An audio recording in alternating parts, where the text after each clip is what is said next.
അങ്ങനെ 4 ദിവസത്തെ ട്രെയിനിങ് ഒക്കെ കഴിഞ്ഞ് ബാംഗ്ലൂരിനോട് ബൈ ബൈ പറഞ്ഞ് തിരിച്ച് കൊച്ചിയിലേക്ക് പോവുകയാണ് കേട്ടോ. ഓൺ ഡ്യൂട്ടി ഇന്ത്യയിലുള്ള എല്ലാ എയർപോർട്ടിലും നമുക്ക് കയറണമെങ്കിൽ ഒരു പാസ് കാണിക്കണം കേട്ടോ. അതാണ് എയർപോർട്ട് എൻട്രി പെർമിറ്റ്. അപ്പോൾ ഈ പാസ് റിന്യൂ ചെയ്യാനുള്ള ട്രെയിനിങ് ആയിരുന്നു ഈ 2 ദിവസം. അതായത് ഏവിയേഷൻ സെക്യൂരിറ്റി സർവീസിൻ്റെ ട്രെയിനിങ് ആയിരുന്നു. ഈ ട്രെയിനിങ് കഴിയുമ്പോഴത്തേക്കും നമുക്കൊരു എക്സാം ഉണ്ടാവും. അതായത് 1 മണിക്കൂറിൽ 100 ക്വസ്റ്റ്യൻസ് കംപ്ലീറ്റ് ചെയ്യണം.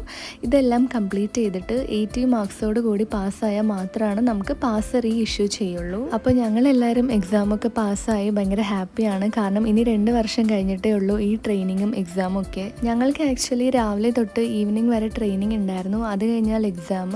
അത് കഴിഞ്ഞ് സെയിം ദിവസം നൈറ്റ് തന്നെയായിരുന്നു തിരിച്ച് കൊച്ചിയിലേക്ക് ഫ്ലൈറ്റ്. അത് കാരണം ഞങ്ങളെല്ലാവരും ഭയങ്കര ടയേർഡാണ്. ഇനി ഒരു ദിവസം ഓഫ് കഴിഞ്ഞ് വീണ്ടും തിരിച്ച് ഡ്യൂട്ടിയിലേക്ക് കയറണം. അപ്പോൾ അത്രയേ ഉള്ളൂ. ദേ കൊച്ചി എത്തി. ഇനി അടുത്ത വീഡിയോയിൽ കാണാം. ടാറ്റാ.